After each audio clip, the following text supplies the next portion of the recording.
Yang kekasih, 1 Petrus pasal 1 kita akan buka. Kita baca dari ayat yang ke-13 sampai ayat yang ke-19. 1 Petrus 1 ayat 13 sampai 19. Sebab itu siapkanlah akal budimu, waspadalah, dan letakkanlah pengharapanmu seluruhnya atas kasih karunia yang dianugerahkan kepadamu pada waktu penyataan Yesus Kristus. Hiduplah sebagai anak-anak yang taat, dan jangan turuti hawa nafsu yang menguasai kamu pada waktu kebodohanmu, tetapi hendaklah kamu menjadi kudus di dalam seluruh hidupmu, sama seperti Dia yang kudus, yang telah memanggil kamu. Sebab ada tertulis, kuduslah kamu, sebab aku kudus. Dan jika kamu menyebutnya Bapa, yaitu Dia yang tanpa memandang muka, menghakimi semua orang menurut perbuatannya, maka hendaklah kamu hidup dalam ketakutan selama kamu menumpang di dunia ini. Sebab kamu tahu bahwa kamu telah ditebus dari cara hidupmu yang sia-sia, yang kamu warisi dari nenek moyangmu itu, bukan dengan barang yang fana, bukan pula dengan perak atau emas, melainkan dengan darah yang mahal, yaitu darah Kristus, yang sama seperti darah anak domba, yang tak bernoda dan tak bercacat. Saudaraku sekalian, mari kita belajar dengan sungguh-sungguh dan mengamati pesan Tuhan yang Tuhan mau berikan kepada kita melalui pembacaan ayat-ayat tadi. Ditebus dari cara hidup nenek moyang. Ditebus dari cara hidup nenek moyang. Pada dasarnya adalah merubah filosofi kehidupan. Kalimat yang lain, merubah arah kehidupan. Sebab saudaraku sekalian, di dalam kenyataan hidup ini kita hanya memiliki dua pilihan. Terang atau gelap. Surga atau neraka. Tuhan atau iblis. Kebenaran atau dusta. Kesucian atau kenajisan. Kita tidak bisa hidup meletakkan kedua kaki kita, yang satu di satu pihak dan yang lain di pihak yang berbeda. Hanya ada dua filosofi besar dalam realitas kehidupan ini. Yang satu, filosofi surgawi atau kebenaran. Yang kedua, filosofi duniawi. Jadi kita harus memilih, saudaraku sekalian, dan memutuskan dengan tegas. Apakah saudara mau atas, ini bumi, carilah perkara-perkara yang di atas, ini surgawi, ini duniawi. Kita tidak bisa harus memilih salah satu. Ini hari esok, ini hari ini. Banyak orang yang sebenarnya masih ada di wilayah abu-abu. Tuhan dalam kesabarannya masih memberi kesempatan orang tersebut berbelok. Syub dalam bahasa Ibrani. Berbelok. Atau bertobat. Penyangkalan diri yang sesungguhnya, ketika seseorang mau memindahkan pola berpikir yang duniawi, yang fokus hidupnya hari ini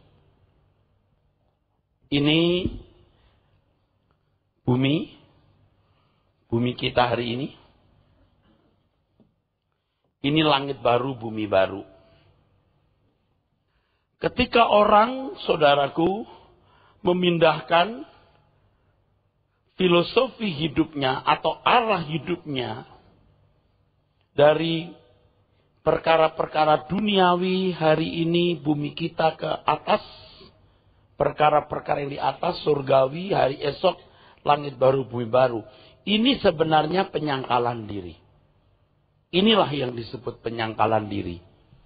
Di Matius 16, ayat 24 dan 25. Matius 16 ayat 24 dan 25. Lalu Yesus berkata kepada murid-muridnya, setiap orang yang mau mengikut aku, ia harus menyangkal dirinya, memikul salibnya, dan mengikut aku. Ya, itu kalimat lain pokoknya harus habis-habisan mati. Sebab hukuman salib itu, saudara, itu hukuman yang dikenakan orang sampai orang itu mati. Kalau tidak mati, diremukkan kakinya sampai mati. Bukan hukuman setengah mati. Seperti peragaan beberapa orang di luar negeri, di Filipina dan di beberapa negara, ada prosesi penyalipan. Jadi ada orang yang berperan sebagai Yesus memikul salib. Betul-betul dia disalib. Tapi di belakang arak-arakan itu ada ambulan. Setelah disalib setengah mati, diturunkan dari salib di opnam. Bukan setengah mati, tapi mati benar. Oke, terus? Karena barang siapa mau menyelamatkan nyawanya, ia akan kehilangan nyawanya. Ya, kalau dia mau memuaskan keinginan jiwanya, psuke, nyawa di situ jiwa, psuke, ya, dia akan kehilangan. Dia hanya bisa memuaskan hasratnya selama di dunia ini. Hasrat itu tidak terbatas. You mau apa saja juga bisa. Soal dapat atau nggak dapat itu urusan belakang. Tapi kalau mau diumbar, keinginan itu bisa tidak terbatas. Saudara boleh bercita-cita naik ke Mars, bisa. Pengen punya motor, bisa. Pengen punya mobil, bisa. Hasrati ingin punya kapal terbang, pesawat pribadi, jet pribadi, bisa. Silahkan. Orang kalau tidak mau kehilangan nyawa, mau memuaskan hasratnya, dia kehilangan. Sebab kalau orang memuaskan hawa nafsu jiwanya, dia tidak akan mendapat bagian dalam kerajaan surga. Yang ada adalah dia dibuang dalam lautan api. Ya, itu mati. Mati. Tetapi di langit baru, bumi baru, jiwa kita akan hidup. Hasrat kita akan tetap hidup. Diberi kesempatan atau peluang untuk mengembangkan dunia baru nanti. Tetapi di api kekal tidak ada pengembangan itu sama sekali. Ingat ya, jangan berpikir bahwa di surga itu orang hanya tidur, bangun, ya. Makan buah, tidur lagi di atas rumput. Itu zaman batu. Orang tidak punya budaya. Manusia hari ini sudah punya budaya begitu tinggi, pasti surga bukan model begitu. Ya, kehidupan. Ya, kehidupan. Mekanisme kehidupan sempurna yang dirancang Tuhan ketika Tuhan menciptakan Adam dan Hawa. Yang dirusak oleh iblis. Ya, mau digagalkan. Tapi hanya tertunda. Kehilangan nyawa itu tidak gampang. Karena kita dibesarkan dalam bangunan pola berpikir yang kecenderungannya atau menganggap satu-satunya bagaimana keinginan itu dipuaskan, hasrat itu dipuaskan. Orang mencapai apa, kita ingin juga. Orang memiliki apa, kita juga ingin punya. Oke, ayat 25 dibaca ulang. Karena barang siapa mau menyelamatkan nyawanya, ia akan kehilangan nyawanya. Tetapi barang siapa kehilangan nyawanya karena aku, ia akan memperolehnya. Ya, nyawa itu psuke. Psuke. Nyawa itu psuke, saudara. Di mana ada pikiran, perasaan, kehendak. Dalam Alkitab sering tiga-tiganya ini diterjemahkan hati, tapi nggak selalu. Kardia. Sering tiga-tiganya diterjemahkan hati atau kardia. Nah, itu nanti kita bahas di sesi khusus. Orang yang tidak mau kehilangan ini, saudaraku sekalian, dia akan kehilangan. Tapi orang yang rela kehilangan ini, dia akan dapat. Nah, bagaimana merubah orang dari fokus dunia ini ke kerajaan surga? Ini penyangkalan diri namanya. Di mana ada hartamu, di situ hatimu berada. Orang yang benar-benar hidup baru, orang yang memindahkan hatinya. 2 Korintus pasal yang ke-5 ayat 17. 2 Korintus 5 ayat yang ke-17. Jadi siapa yang ada dalam Kristus, ia adalah ciptaan baru.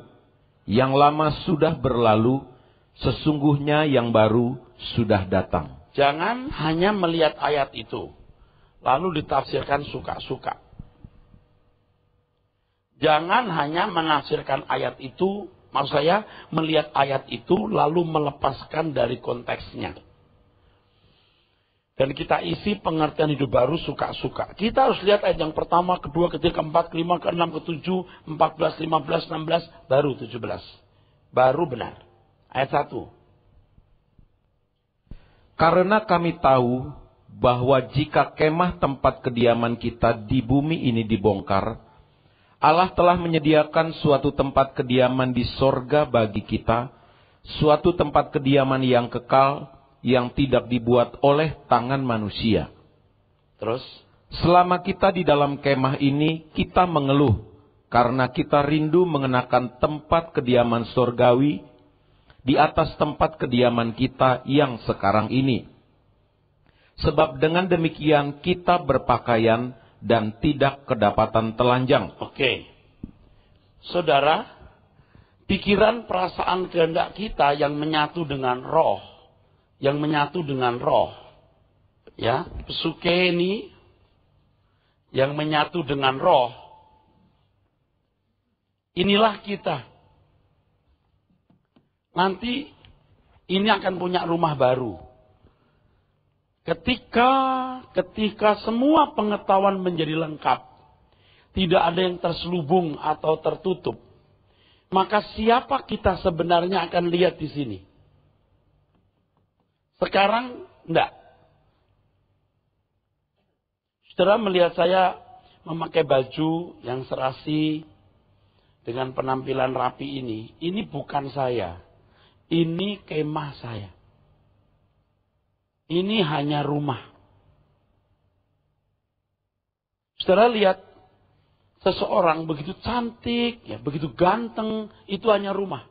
Begitu keserempet trailer, mobilnya jatuh dari ketinggian jalan tol, ya, 10 meter itu jebret, lalu mukanya hancur sebelah. Jadi jelek dia. Tapi itu hanya rumahnya. Kita yang sebenarnya nanti akan nampak di dalam kerajaan Bapa di surga. Ini hanya kemah. Coba ayat yang ke-7.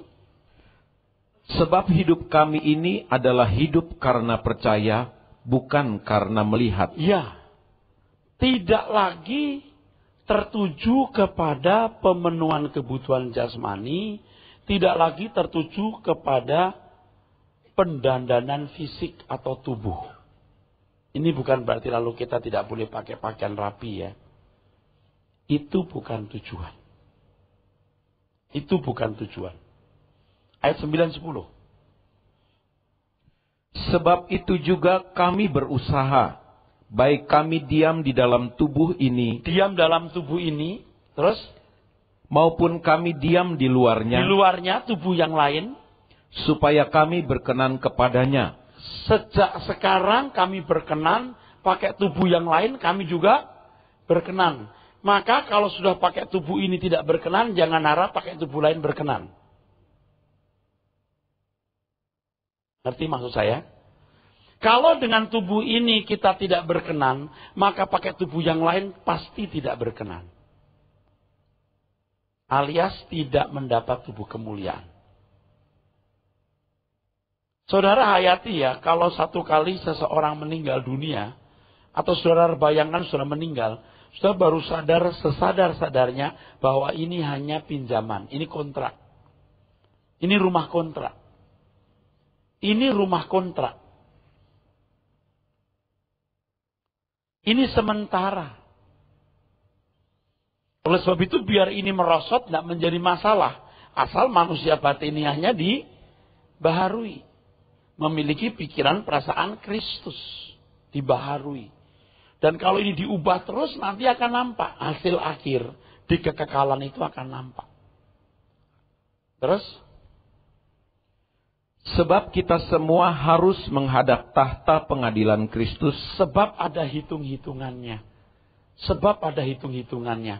Sekarang orang bisa menutupi diri dengan berbagai keindahan, kemolekan. Tetapi suatu hari nanti tidak ada yang bisa disembunyikan. Itu yang mengerikan, saudara. Terus?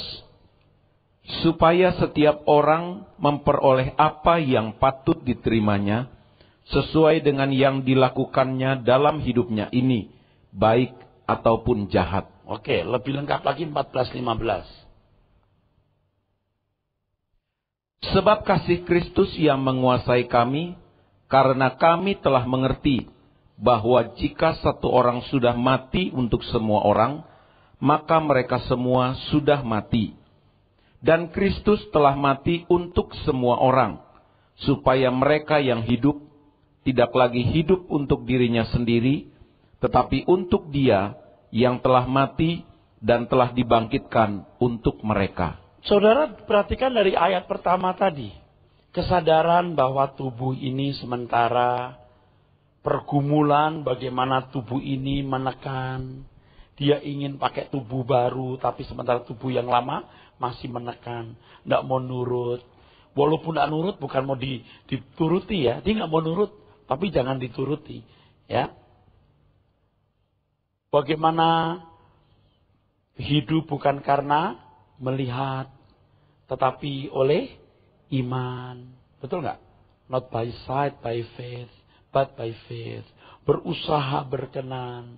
14-15, telah mati bagiku. Aku telah mati untuk diriku sendiri. Kalau aku hidup untuk Dia. Ini hidup baru.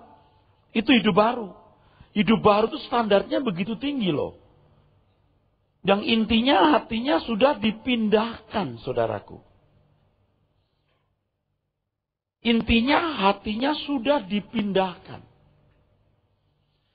Jadi selama ini kalau kita memberikan ukuran standar penjelasan hidup baru, itu begitu miskin dan itu menyesatkan. Asal sudah ke gereja, tidak melakukan pelanggaran umum, sudah hidup baru. Itu menyesatkan. Kembali ke 1 Petrus pasal 1. 1 Petrus pasal 1 ayat 13. Sebab itu siapkanlah akal budimu, Ya. waspadalah, dan letakkanlah pengharapanmu seluruhnya. Letakkan pengharapanmu seluruhnya. Letakkan semua kesenangan, kebahagiaanmu. Terus? Atas kasih karunia yang dianugerahkan kepadamu pada waktu penyataan Yesus Kristus. Ulangi Pak, baca Pak. Sebab itu siapkanlah akal budimu, waspadalah, dan letakkanlah pengharapanmu seluruhnya atas kasih karunia yang dianugerahkan kepadamu pada waktu penyataan Yesus Kristus. Pada waktu penyataan apa yang akan diberikan kepada kita? Kita akan berkata, bagaimana aku pantas menerima ini Tuhan? Ketika Tuhan dalam keagungan yang tiada tara, kedahsyatan yang tak ternilai, datang dan berkata, kamu hambaku, kau saudaraku, ayo masuk dalam kemuliaan Bapa. Ini kasih karunia yang dinyatakan pada waktu penyataan Tuhan Yesus Kristus. Bagaimana aku pantas menerima ini? Letakkanlah pengharapanmu seluruhnya. Maka dikatakan di sana, di mana ada hartamu, di situ hatimu berada. Makanya kalau orang masih tidak puas berkenaan dengan kebutuhan jasmani, percuma ke gereja, Alkitab, sekolah kehidupan, percuma. Percuma. Kalau saudara lihat neraka, kalau saudara melihat kekekalan, saudara mengharapkan saya berkhotbah lebih keras dari itu. Tidak ada untungnya buat saya khotbah keras. Saya belum mati benar, tetapi saya sudah hampir mati ini. Dagingan saya sudah hampir mati. Percintaan dunia saya juga hampir mati, walaupun belum mati total. Jangan main-main.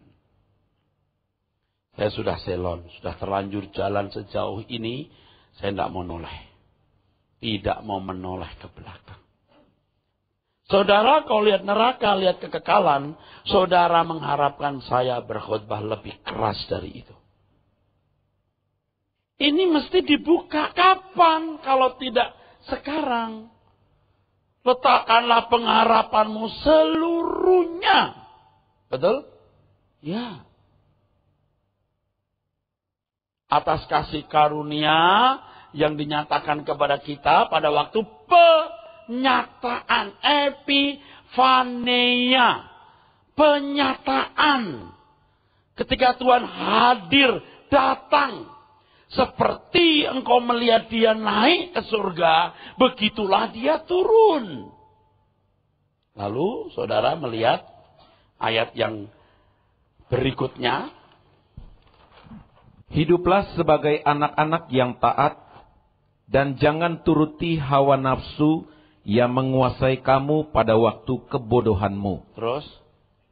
Tetapi hendaklah kamu menjadi kudus di dalam seluruh hidupmu, sama seperti Dia yang kudus, yang telah memanggil kamu.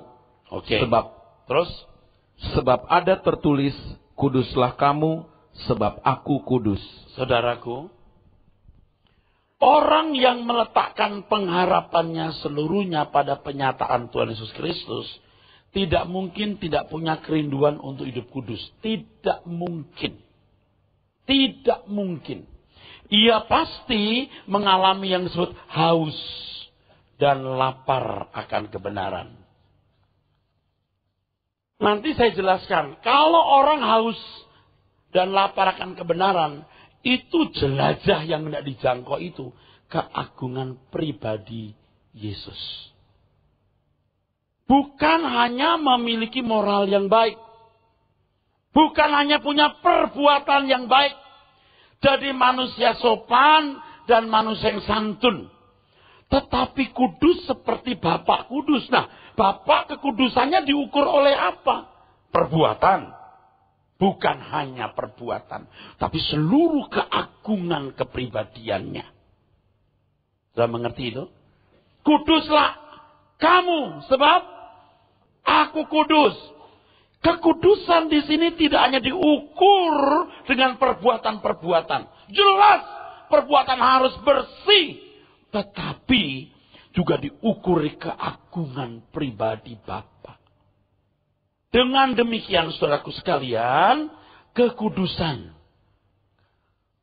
atau kesucian yang kita gumuli adalah akibat dari kerinduan akan kerajaannya. Ini kesucian yang gak dipaksa. Bukan supaya diberkati, supaya jangan dihukum. Enggak. Aku akan bertemu dengan Tuhan yang kudus. Aku harus memiliki kekudusan yang selevel dia. Keagungan kepribadian. Seperti yang dimiliki Tuhan Yesus Kristus sendiri. Untuk sekolah kehidupan ini, Anda tidak boleh punya hasrat yang dibelokkan kemana-mana. Harus puas berkenaan dengan pemenuhan kebutuhan jasmani. Asal ada makanan pakaian, cukup. Itu tidak melarang Anda jadi kaya. Tidak melarang Anda jadi orang yang punya duit, rumah, mobil, dan lain sebagainya. Tetapi saudara memiliki hati yang tidak terikat dengan dunia ini. Sebab percintaan dunia bukan berasal dari Bapa. Keagungan pribadi Allah. Itu ditebus dari cara hidup nenek moyang. Lalu, ya kamu seperti nenek moyangmu. Sekarang kamu seperti bapakmu. Like father, like son. Kamu telah ditebus dari cara hidupmu yang sia-sia oleh darah Yesus. Kamu menerima kuasa, eksosia, supaya kamu menjadi anak-anak Allah. Kamu punya DNA yang baru dari Dia. Ibrani 12 ayat 1. Ibrani 12 ayat 1. Karena kita mempunyai banyak saksi, bagaikan awan yang mengelilingi kita, marilah kita menanggalkan semua beban dan dosa yang begitu merintangi kita. Ini bukan isi perlombaan loh. Ini yang menghalangi, Ini menghalangi. Terus beban dan dosa. Dan berlomba dengan tekun dalam perlombaan yang diwajibkan bagi kita. Perlombaan. Nanti kita akan lihat kata perlombaan di sini, saudaraku. Ya. Beban dan dosa. Ulangi Pak. Ayat 1, bagian pertama. Karena kita mempunyai banyak saksi bagaikan awan yang mengelilingi kita. Kamu jadi pemain ya. Kamu bukan penonton ya. Kamu disetting ya. Kamu diproyeksikan ya. Diproyeksikan. Untuk apa? Kita lihat terus. Marilah kita menanggalkan semua beban dan dosa yang begitu merintangi kita. Dulu saya sempat dalam hati protes. Kenapa beban dulu bukan dosa dulu? Menurut saya waktu itu yang berat itu dosa baru beban. Beban itu keterikatan kita dengan dunia, percintaan dunia. Dosa keterikatan kita dengan hal-hal yang bertentangan dengan moral. Keinginan-keinginan daging, sarkos. Tapi ternyata saya baru menyadari setelah sudah setengah abad umur saya. Baru saya tahu, ini yang sulit. Ini bisa. Ya sulit juga. Ini lebih sulit. Nyawa kita di sini. Ini nyawa kita. Dua-duanya nyawa kita. Tapi ini yang melekat. Karena kita dibentuk dari kecil itu dengan pikiran yang salah. Nih. Bahkan di gereja pun tidak sedikit kita mendapat ajaran yang salah. Tuhan menjadi kuasa untuk meraih dunia. Nih. Padahal Tuhan mengajarkan kepada kita hal-hal seperti ini. Ikut aku, serigala punya liang, burung punya sarang, anak manusia tidak punya tempat meletakkan kepalanya. Ikut aku, jangan menguburkan orang tuamu. Artinya kamu jangan ingini warisan, itu maksudnya. Jual segala milikmu, baikkan kepada orang miskin, datang kemari ikutlah aku. Semua itu secara harafiah tentu tidak kita lakukan, atau tidak semua kita lakukan. Tetapi intinya harus, kalau perlu harafiah memang. Ya, ini perlombaan. Apa itu? Ini dulu dilepas baru bisa masuk. Ini belum, ini tidak bisa. Beban dan dosa. Makanya kalau orang mau punya keagungan seperti pribadi Allah, kuduslah kamu sebab aku kudus. Maka kesucian hidup, kekudusan itu tidak dipaksakan. Otomatis kita kejar. Otomatis. Masih bersama saya? Ngerti maksud saya? Jadi kalau kita hidup suci, kita hidup benar. Itu bukan karena kita mau hidup suci, mau hidup benar. Tapi karena kita mau berlomba dan tidak terhambat oleh ini. Ayat 2 kita baca. Supaya nyambung. Marilah kita melakukannya dengan mata yang tertuju kepada Yesus, yang memimpin kita dalam iman, dan yang membawa iman kita itu kepada kesempurnaan, yang dengan mengabaikan kehinaan, tekun memikul salib, ganti sukacita yang disediakan bagi Dia, yang sekarang duduk di sebelah kanan tahta Allah. Ingatlah selalu akan Dia, yang tekun menanggung bantahan yang sehebat itu terhadap dirinya dari pihak orang-orang berdosa, supaya jangan kamu menjadi lemah dan putus asa. Oke, cukup. Coba kita perhatikan, penulis Ibrani mengatakan, pandang Yesus, contoh Dia. Tidak ada yang dapat bisa menjadi contoh kita, kecuali Tuhan Yesus. Yang membawa iman kita kepada kesempurnaan. Jadi targetnya itu iman yang sempurna. Penurutan terhadap kehendak Bapa seperti yang Tuhan Yesus telah lakukan. Filipi pasal 2 ayat 5-7 kan. Hendaklah engkau menaruh pikiran dan perasaan yang terdapat juga dalam Kristus Yesus. Dan seterusnya. Yang taat sampai mati, bahkan mati di kayu salib. Ini iman yang sempurna. Dan kamu harus sampai di sini. Harus sampai di sini. Yang mengganggu ini, buang. Nah ini aja belum kita selesai. Ini belum selesai bagaimana masuk ke perlombaan. Aduh Pak, kalau begini mana bisa sampai. Dalam pergumulan kamu belum sampai mencucurkan darah. Jangan putus asa. Baru jalan begini, aduh Bogor 60 km. Oke, jangan jalan, naik motor. Ya, 60 km. Rasanya nggak sampai-sampai. Jalan. Jangan tidak jalan. Ingat hukum gerak. Kalau ndak bergerak maju, pasti bergerak mundur. Kalau ndak kudus, pasti najis. Kalau ndak ke surga, pasti ke neraka. Nggak ada pilihan. Mau terang, mau gelap. Jadi iman yang sempurna, penurutan terhadap kehendak Allah. Targetnya itu sempurna. Mungkin saudara berkata, Pak Pendeta khotbahnya muluk-muluk. Saya bukan muluk-muluk, Alkitab yang muluk-muluk. Bukan beta. Bukan aku, Alkitab begitu. Amin. Matius 5:48, kamu harus sempurna. Seperti Bapa sempurna. Siapa yang muluk-muluk?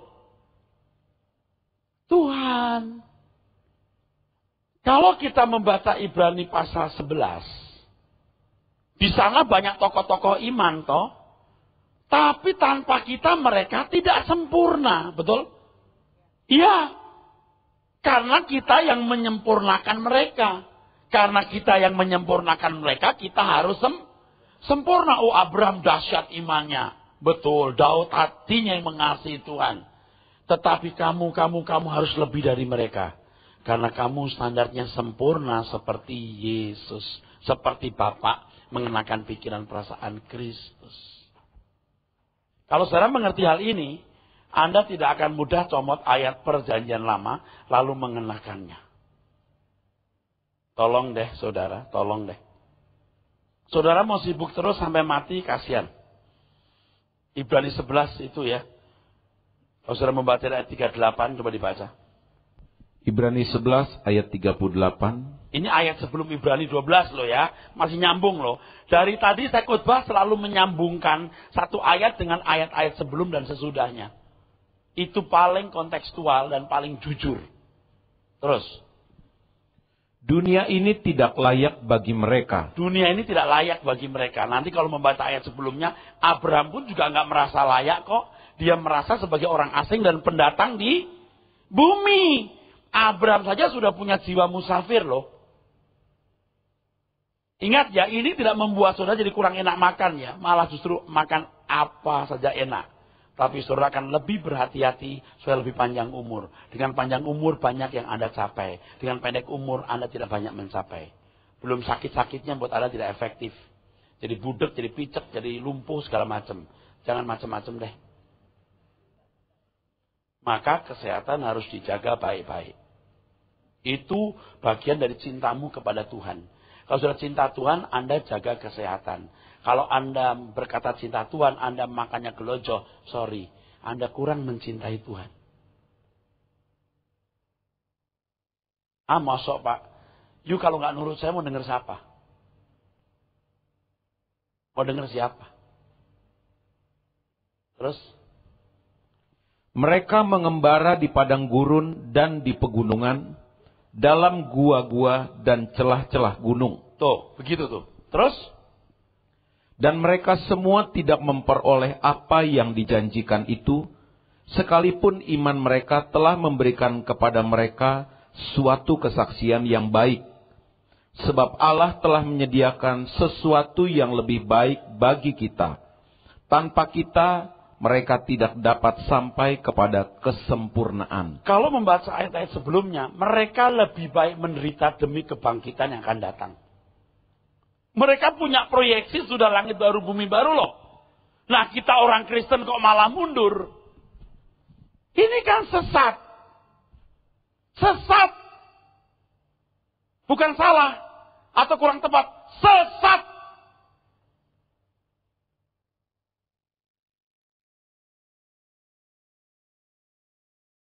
Jadi kita harus lebih dari tokoh-tokoh Alkitab perjanjian lama. Tadi saya ngomong soal kesehatan ya. Saya bukan ahli gizi. Cuman saya menyinggung saja. Nih lihatin. Kalau saudara harus menempuh jarak 60 km. Anda punya motor 1 jam. Kecepatan 60 kilometer. Kira-kira butuh berapa waktu? 60 menit, betul? Kalau dalam waktu 1 jam Anda ngebut dalam kecepatan yang konstan, tapi motor ini pasti bisa dalam rentang sekitar 0 sampai 80 atau 90. Tapi kalau sampai bisa 60 udah hebat. Ini dari baru satu dimensi, belum dimensi yang lain. Anda kalau punya motor, Anda nggak boleh, misalnya ya mau ke Bogor nih, 60 km ya. Anda dari Selipi ya. Ya udah mampir dulu dah di Cawang makan soto babat. Ada cewek cantik, berhenti dulu. Bisa-bisa 2 hari sampai. Beban dan dosa itu yang merintangi. Mestinya bisa 60 km ngong. Jadi mestinya bisa 60 km per jam jadi 20. Karena beban itu.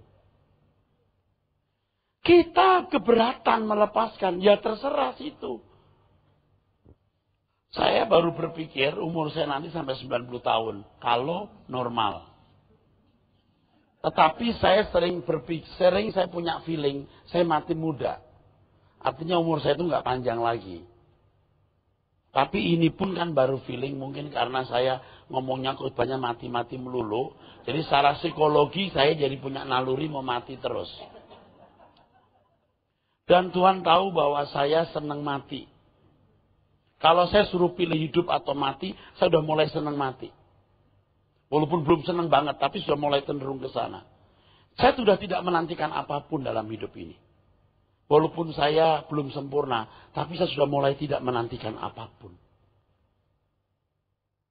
Mau apa sih? Mau apa?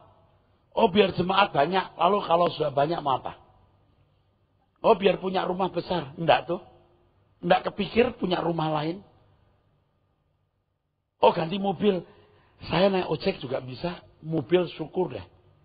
Dan mobil saya sudah baik, mau apa lagi? Jadi begini saudara, kalau sampai umur saudara nggak sampai 90, kalau umur saudara misalnya hanya cuman sampai 50 karena Anda tidak jaga makan, ini waktu ini sia-sia. Anda punya perlombaan yang diwajibkan untuk mencapai tingkat kesempurnaan tertentu. Yang pertama, kecepatan Anda jangan terganggu. Yang kedua, durasi waktu Anda jangan kepotong. Nah, saudaraku, oleh sebab itu saudara harus tahu proyeksi Anda itu seberapa. Ingat ya, Anda masih bisa umur 80 sampai 90, bisa dengan tubuh yang sehat ya. Oke, dengan perut yang bersih, usus yang bersih, darah yang bersih. Maaf ya, sampai kentut pun nggak bau. Karena Anda punya bersih. Keringatmu pun juga nggak bau, karena makannya baik. Oke. Saudara harus melihat proyeksinya itu seberapa. Kalau bentuk itu, apakah saudara melihat bentuk ini? Anda harus bulat seperti itu. Sekarang Anda punya bentuk kayak apa? Mungkin begini bentuknya. Seperti gurita yang meramal juara Piala Dunia itu. Ini mau jadi begini itu perlu berapa tahun? Kecuali Anda tidak mengenal ini. Yang Anda kenal itu begini. Yang Anda kenal itu mau jadi seperti ini. Ya sudah. Tidak ada proyeksinya. Sekarang umur Anda sudah berapa? Sekarang bakal mati berapa tahun? Sisa umur berapa? Bisa mengejar nggak ketinggalan itu? Kalau Anda berkata, masa bodoh kasarnya gini, persetan. Lu anak setan. Kalau anak Tuhan tidak begitu. Ada kehausan dan kelaparan akan kebenaran. Kita juga belum sempurna, tapi kita jangan mengalah dengan keadaan. Kita harus semangat. Semangat rohani. Dan mari kita memindahkan orang yang hatinya masih dunia ini ke surga. Itu tujuan pelayanan. Semua kegiatan kita fokusnya harus itu. Yuk kita memindahkan hati-hati dari orang-orang yang di sini pindah ke sini. Dan ini harus dimulai dari anak-anak. Saya sedang menulis makalah mengenai ateologi ya. Sudah banyak halamannya, sudah 24 halaman. Saya kira lebih. Di antara tulisan itu adalah, orang tidak mungkin bisa mengambil keputusan tanpa landasan. Memilih jodoh misalnya. Harus ada landasannya. Kalau biasa bergaul dengan mama yang baik, wanita yang baik, tidak mungkin ketemu perempuan yang kelas kuntilanak dia mau. Tapi kalau tesnya sudah rusak, sorry. Orang itu bisa korupsi itu bukan karena jadi jahat mendadak. Nah, setan itu bagaimana mengelola kehidupan orang-orang yang menyerahkan diri padanya untuk dibentuk sampai tidak bisa bertobat dengan benar. Dicengkeram begitu. Di sini yang dicengkeram. Sampai nggak bisa dipindahkan lagi. Ini dari anak-anak sekolah minggu. Hari ini saya di ruang doa mikirin ini terus. Bagaimana anak-anak itu mulai dirubah. Makanya harus ada sekolah Alkitab anak. Anda jangan hanya menyekolahkan anak saudara, kursus piano, kursus bahasa Inggris, bahasa Mandarin, dan lain sebagainya. Harus ada satu hari anakmu mesti dibawa. Dan saya akan sediakan guru untuk itu. Sampai anakmu umur 10 tahun akan bisa menginjil. Bisa melayani orang lain. Harus. Dari anak umur 7 tahun. Berikan. Ini perlu kerja keras. kehormatan kita bisa memindahkan orang dari dunia akan dibinasakan ini ke dalam kerajaan surga. Nah, Bapak Ibu yang sudah berusia ini, saya agak pesimis, masih bisa diselamatkan nggak? Agak, bukan berarti sama sekali. Berarti Bapak Ibu harus kerja keras, mengejar ketinggalan saudara. Harus mau bertobat dan menjadi seperti anak-anak. Percayalah, tidak ada yang mustahil bagi Tuhan. Amin.